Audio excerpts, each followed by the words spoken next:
Cindy Kelly. It is Wednesday, April 25th, 2018, and I'm in Oak Ridge, Tennessee, and I have Eric Pierce.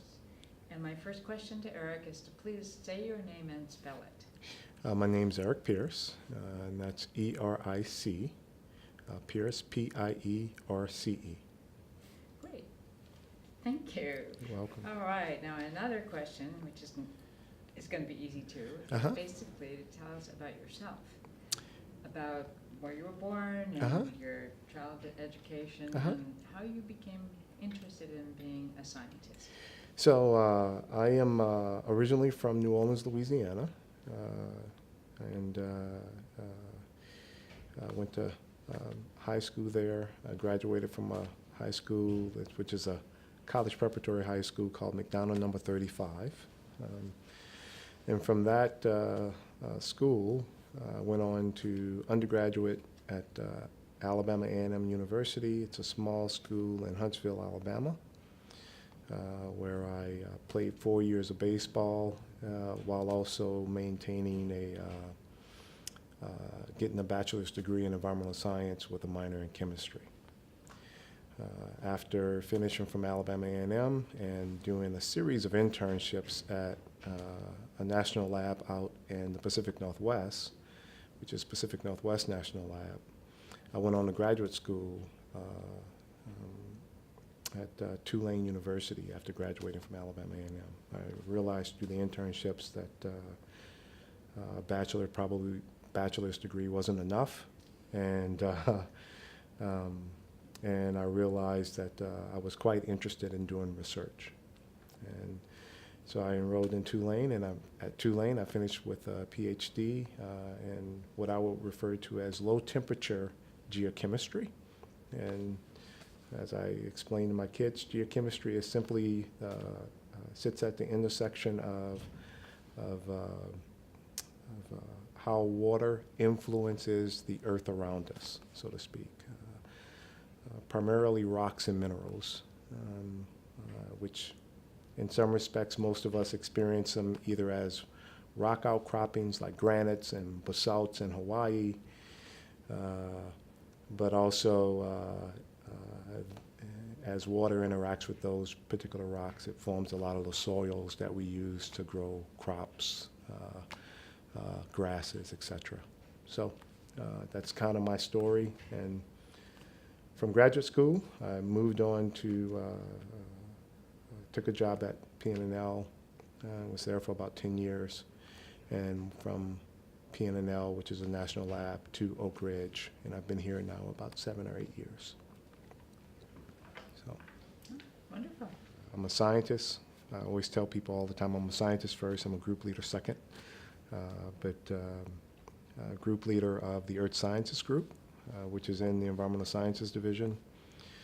And the Environmental Sciences Division is quite diverse in the work that we do, some of which includes primarily a group of geochemists, of which I manage. There's about 10 staff members and about another 10 postdocs within the organization. And then there are a series of groups that span aquatic ecology to terrestrial ecology, to studies on climate change through our Climate Change Science Institute, which is a combination of the terrestrial ecologist, but also many of the folks that utilize the large computers that we have here at Oak Ridge National Lab. And several groups that work on hydropower and the impacts of utilizing hydropower on, for example, fish passage in a variety of our river basins, whether it's the Tennessee River Basin, Colorado River Basin, and or the Columbia River Basin, which is out west. So all of these activities you just named are part of the Earth Sciences? Good question. So all these activities I just named, Earth Sciences represents a component, right? They really span the breadth and depth of the division, which is an Environmental Sciences Division. And in my opinion, one of the few Environmental Sciences divisions across the complex that has long history and just trying to understand how radionuclides migrate through the environment as part of nuclear weapons production, and trying to understand how that impacts the terrestrial environment. So building that long history up to where we are today, that division is probably the most complete environmental sciences division, which is the point I wanted to make, across all of the 17 national labs within the complex. And it has its roots sitting in the 1940s, just trying to understand how cesium moves through the environment. In case an enemy would impact or release a nuclear weapon here in the U.S. So the division has had a long history of doing that kind of work, and that has transitioned into how do you use water to produce energy, and what's the impact of that use of that water on many of the aquatic resources that we have across the country, to understanding how a evolving environment may release a certain amount of CO2 and or methane. Long history in doing work on understanding what's the impact of acid rain on our terrestrial ecosystems. In particular for the Earth Sciences group, we've have a long history of studying just subsurface migration of energy byproducts, and that ranges from trace metals such as mercury or lead or cadmium or cobalt, which you can also have variations or radionuclides that are variations of those, but also understanding how uranium, for example, migrates through the environment and subsurface systems. So uranium is a primary product of nuclear weapons in general, and a primary product of much of the nuclear energy that we produce across the country. And as a country and as a nation, right, we have a responsibility to store that material for long-term storage and disposal. And so understanding how uranium moves through the environment, through the terrestrial environment, has been a long history within the Earth Sciences group in general. A lot of foundational studies that we've done. You know, it's really born out of a legacy of just the history of nuclear weapons production. Okay, DOE has a number of sites across the complex that are impacted as a result of weapons production. Okay, we hear about the Hanford Reservation, where there's a fair amount of uranium contamination. You hear about, in some cases here in Oak Ridge.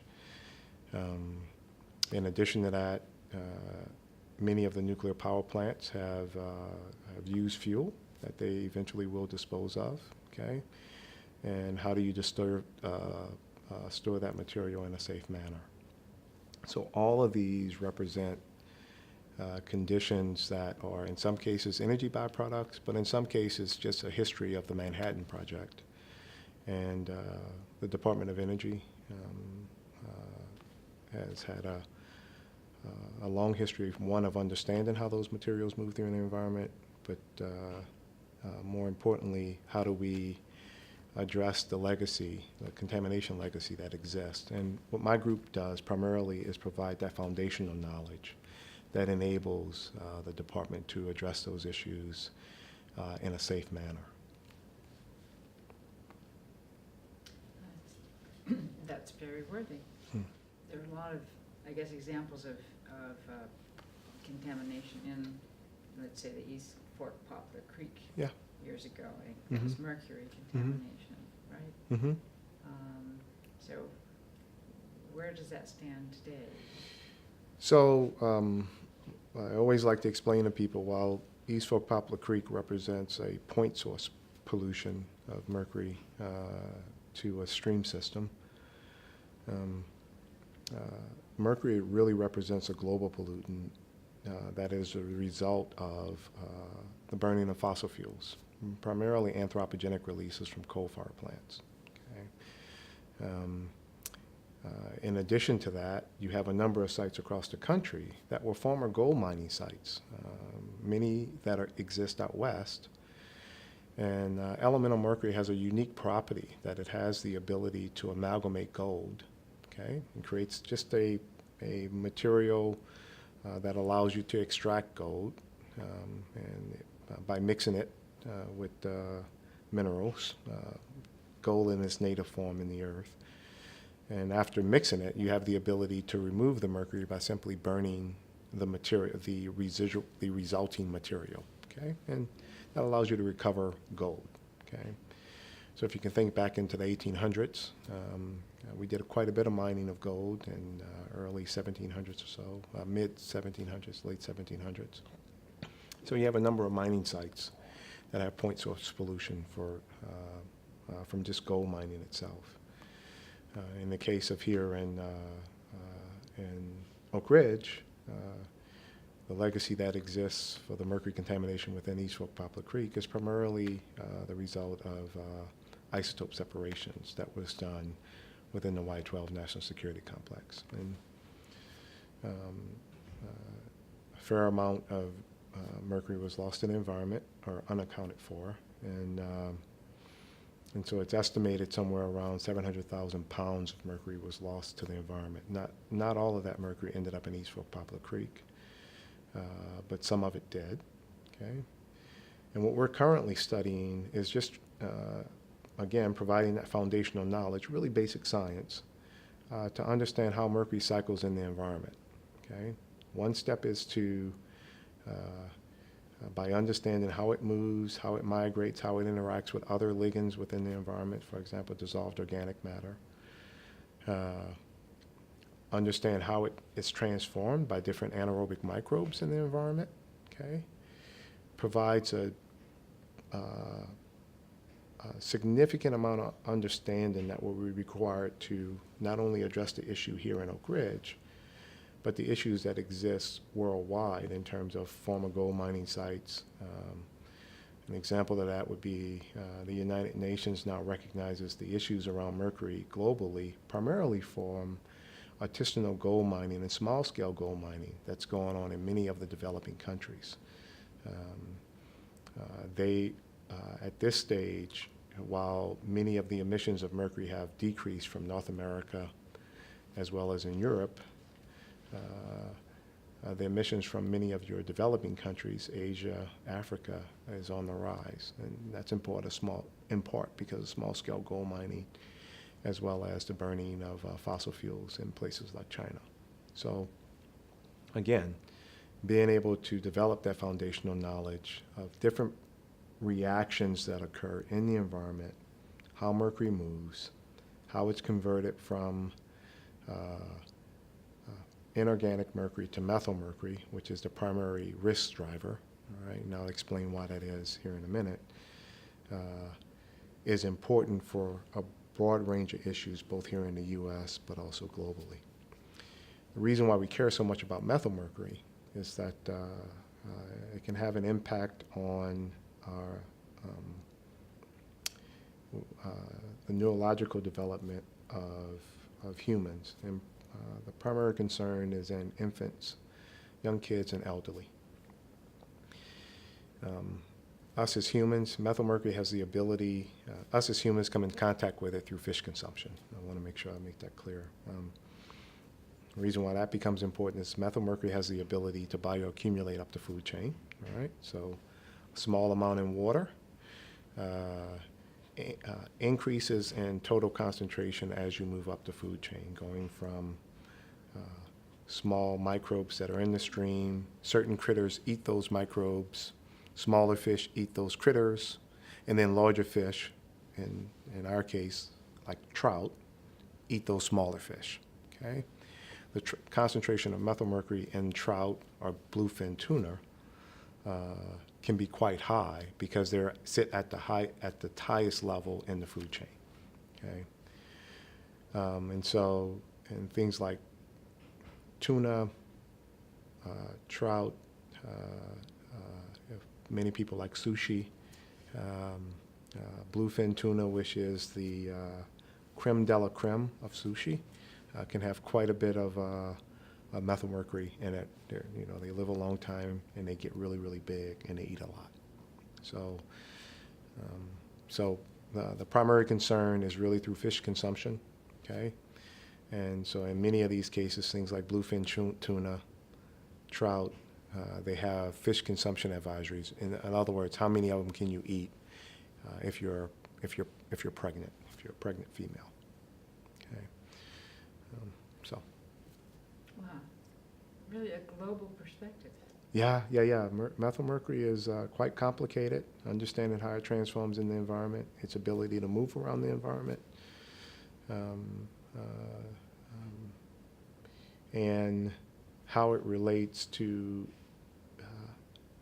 how we use energy today, and how we produce energy today. It's quite fascinating, quite fascinating. And this is just one piece of the kinds of problems you're dealing with, right? Yeah, it just represents one piece. We use East Fork Poplar Creek really as a test bed, okay, to understand that to have that global perspective. And the insights we gain, for example, the team here at Oak Ridge National Lab back in 2013, and this is just one example, discovered the 2 gene clusters that are responsible for how bacteria has the ability to methylate mercury, okay, convert inorganic mercury to methyl mercury, all right? And prior to that discovery in 2013, no one knew within the science community how that was happening. We knew it happened in environments, and when I say anaerobic microbes, I'm talking about bacteria that live in zones that are oxygen deficient, okay? And so these microbes really have the internal machinery that's required to convert inorganic mercury to methyl mercury. And so understanding that phenomenon has really revolutionized the way people today do research within the mercury community when they collect samples from many different places across the globe.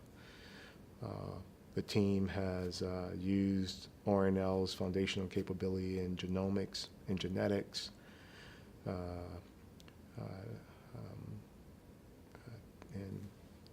to not only identify those genes, but to also look for the variety of different microorganisms that live in these zones that are oxygen deficient, right, that exist globally. And so ultimately leading to the discovery that there are other types of microbes that have the ability to do this. And so we've continued to build on those types of discoveries in the project to not only address our challenge here in Oak Ridge, but address those challenges globally. And those just represents 2 examples of really many that have ultimately literally changed the way people do mercury research today. Okay, and the level of depth of information they can get out of that research today, globally. That's fascinating. I think on the flip side Mm-hmm. of bacteria, in this case, they're bad actors. They make inorganic into methyl mercury. Mm-hmm. That's which is right. problematic. Mm-hmm. But aren't there other microbes that you've been discovering that can make toxic substances less toxic? Yeah. So there are, for a long time, researchers have known that certain aerobic microbes have the ability to demethylate the mercury. In other words, remove a carbon and a hydrogen group, CH3 is the methyl group, remove it from the mercury, okay? And early on in the project, we did a lot of studies on those particular microbes. More recently, though, a researcher that's in my group, Dr. Bawa Gu, discovered that methanotrophs have the ability to actually demethylate mercury. And that was quite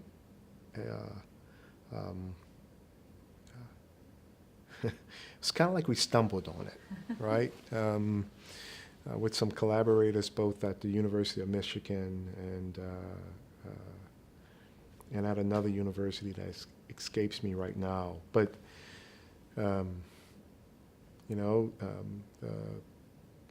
we identified that certain microbes have a particular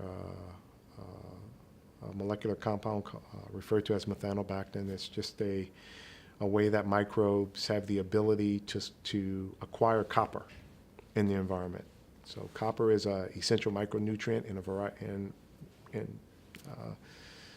for a variety of different functions in microbes. And so some, when they're copper deficient in these particular microorganisms, methanotrophs, they emit a molecule that has the ability to go out and look for copper, bind it, and then the microbes have the ability to pull that molecule back in so that they have the copper that they need.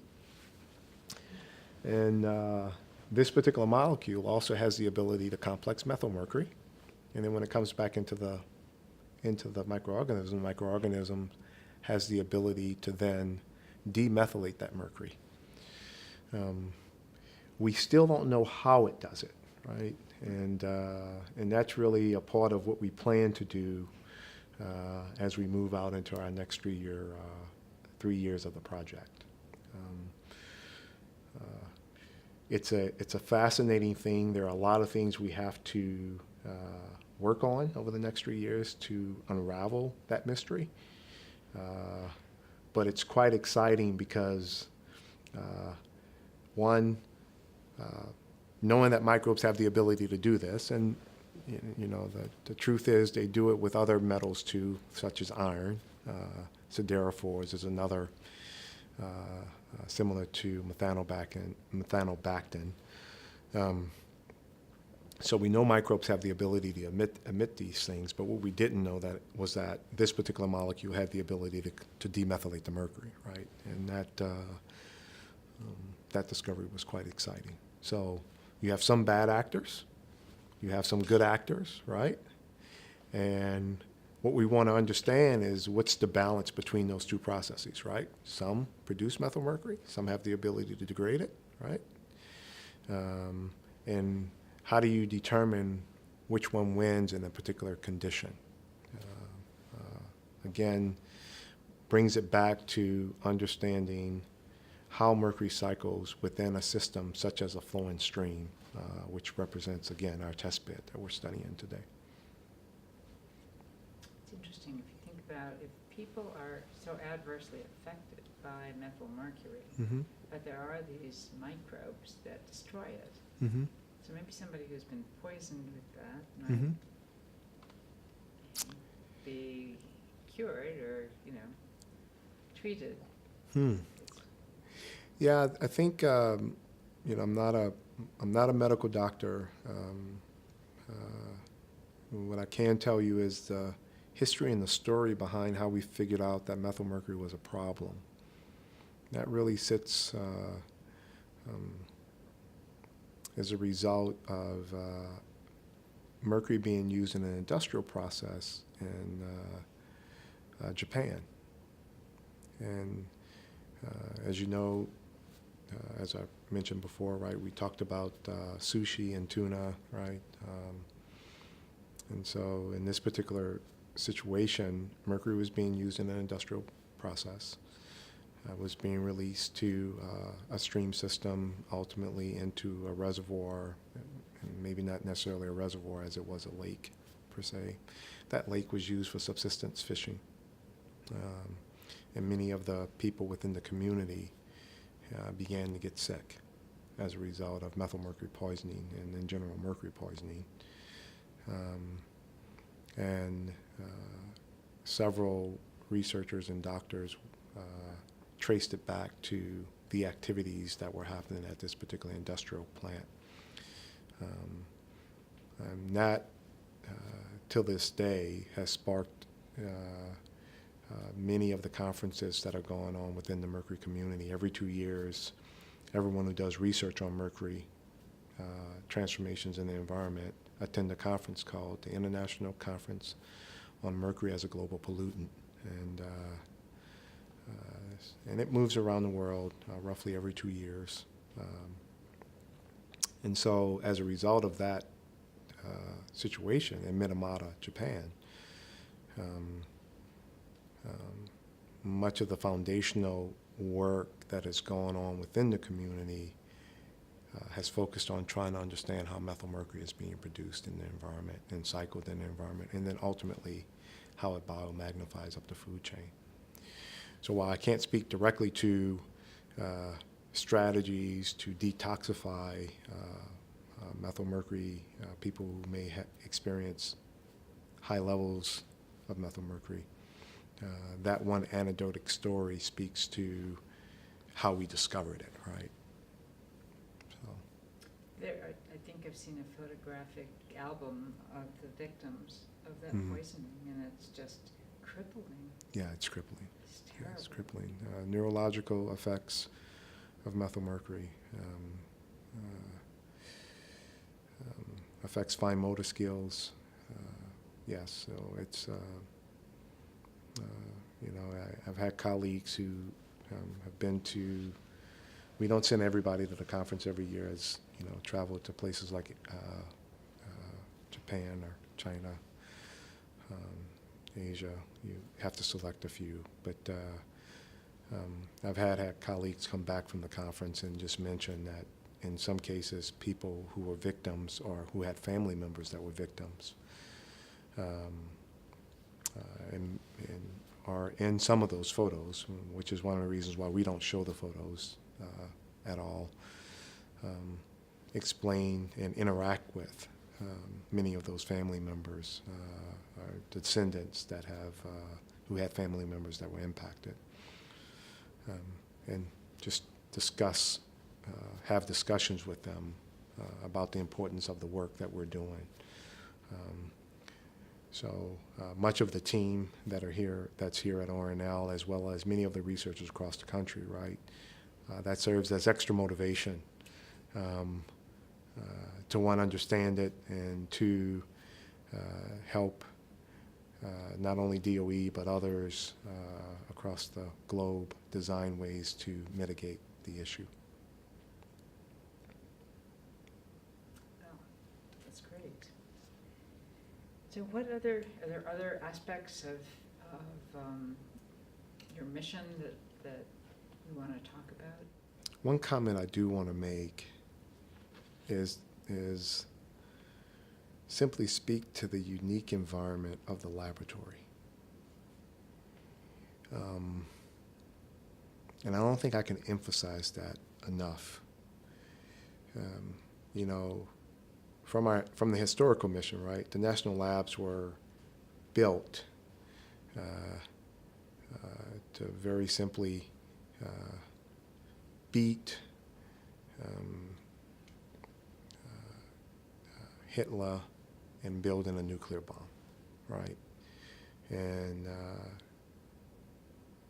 the world today has been forever changed as a result of that intense focus of a variety of scientists from a variety of different disciplines tackling a challenge that at the time seemed insurmountable, right? And they did it in short order. So an anecdotal story to that is somewhat similar to the discovery of the 2-gene cluster in the project. And the ability of the National Lab to bring together these multidisciplinary teams that first and foremost have to figure out how to communicate with one another, similar to me communicating science to my mom. And then after they figure out how to communicate with one another, right, they have to figure out how to exchange those ideas in a productive manner to address a really, really challenging problem. And I talked about one, right? How does mercury convert to methyl mercury in the environment, and how do we resolve that challenge? And so the project started in 2010, okay? And a number of the scientists had this quest. How is mercury being converted? How are microbes that live in these oxygen-deficient zones converting inorganic mercury to methyl How are they doing it? So for 40 years, people have been looking for this and trying to resolve this issue. And in 3 years, this multidisciplinary team who had not done any mercury research prior to this time, although the laboratory has a long history of mercury research, whether atmospheric transport of mercury through work that Steve Lindbergh did when he was here. He was a former lab fellow, or work that people along the lines of George Southworth, and many of these folks are retired now. Okay, so the lab has had a long history. But this collection, this team that was brought together roughly 9 years ago, had not done anything in the area. Okay, so they were starting from scratch. So they had to go from reading the literature, understanding the literature, collaborating with others in the community. That was key, because there were a number of different people, both in our science advisory board, as well as collaborators that were on the project, okay, that had done some mercury research, had done a fair amount, actually. But again, bringing this collection of computational scientists, biophysicists who are using neutrons to study protein crystals, geochemists, just regular chemists, microbiologists, people who understand genetics, okay, all together, figure out how to talk to one another, and solve a 40-year mystery in 3, speaks to the power of the labs. And so in what has me here today, what made me stay or accept a position at PNNL when I first was exposed to the lab was that. The scale of the nuclear facilities that were built as a result of the Manhattan Project, recognizing they did that again in short order. And then this kind of thing that was done here in Oak Ridge in 3 years, solving something that was 40, speaks to the lab's power of bringing these multidisciplinary teams together, tackling something that is in the national interest, and doing it in short order to resolve these really challenging problems. And it makes it exciting, right? Because there are the discoveries that will come out into the future, given ORNL's, 75-year history, right, will be quite impactful, in my mind at least, in my opinion, I'll say.